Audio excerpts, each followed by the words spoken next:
name is Putri Laksmi Mira Ananta Socha. I'm from PBIB 4th semester, and today we're gonna learn about phonetics, consonant. If you pronounce stuff, cough, dough, true, buff, and broad, the letters don't always match the sound they represent. That is OUGH. People can pronounce the same words in different ways. If we want to talk about the different ways people can pronounce the same spellings or which sounds exist in different languages, it's useful to have a more precise understanding of how language sounds work. The study of speech sounds is called phonetics, and the writing system that linguists use to write pronunciation very precisely is called the International Phonetic Alphabet, or IPA. To understand speech sounds, we first need to understand how the human body produces them. The first are lungs, which push air up through the vocal folds. It's also known as vocal cords. Your vocal folds are thin membranes that sit across your throat and vibrate to make sounds. This path, which moves from lungs to lips, is known as the vocal tract. We can change the shape of any part of the vocal tract to make or articulate different sounds. When air goes through it, it makes a sound. For spoken language, the tongue, mouth, and the rest of vocal tracts are the articulators, the parts of the body that move to make language. Spoken language linguists also describe sounds in relation to how they are made with the articulators. Consonants are speech sounds made by closing the vocal tract in some ways, while vowels are made by making a different shape but leaving it open. The most common sounds in languages across the world are p, t, and k.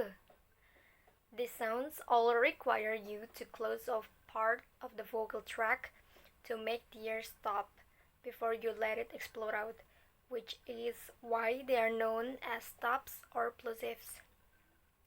These three sounds are made at three different spots in the vocal tract that linguists call as places of articulation. We often name these places according to the part of the vocal tract used to make the sound. Since p is made by pressing both of your lips together, it's a bilabial sound. T is made by pressing the front part of the tongue against the hard ridge just behind your teeth, known as your alveolum, so it's an alveolar sound. And k is made by pressing the back of the tongue against the soft part of the roof on your mouth, known as your velum, so it's a velar sound. Let's look at two more sounds we recognize, f and s.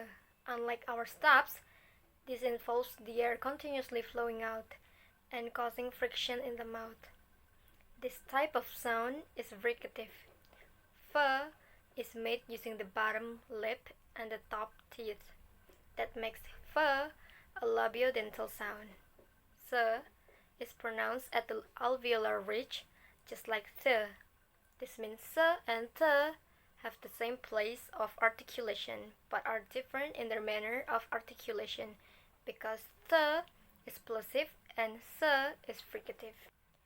K has a corresponding fricative too, h. It's not in most varieties of English, but it's the sound of Scottish loch or Spanish jalapeno. Now put your hand on your neck and make the sound s, and then turn it into a z. Your lips and tongue stay in the same position. You're not changing the place or manner. Like s, but something does happen in your throat. For s, your vocal cords are aren't vibrating, while for Z, they are. The buzzing of your vocal cords is known as voicing. S is a voiceless sound, and Z is a voice sound. Each of these sounds we've discussed so far has a near identical voice twin, like F and V, P and B, or Th and D. The next is nasal sounds. We make them by closing the mouth but opening the nasal passage using the velum. In English, we have M, which goes with our bilabials P and B. We have N too, which goes with our alveolars T and D. We also have the nasal sounds at the end of sing and in the middle of hunger, which goes with our velars K and H. We have our places of articulation, which move from the left to right as we move further back into the vocal tract. This table is a chart of the International Phonetic Alphabet, also known as the IPA. The IPA is a finite set of symbols used by linguists to represent all of the sounds that are relevant for spoken language. The IPA is also great for helping you understand new speech sounds you encounter when you start learning a new language. So that's all about my explanation. Thank you for watching this video and bye.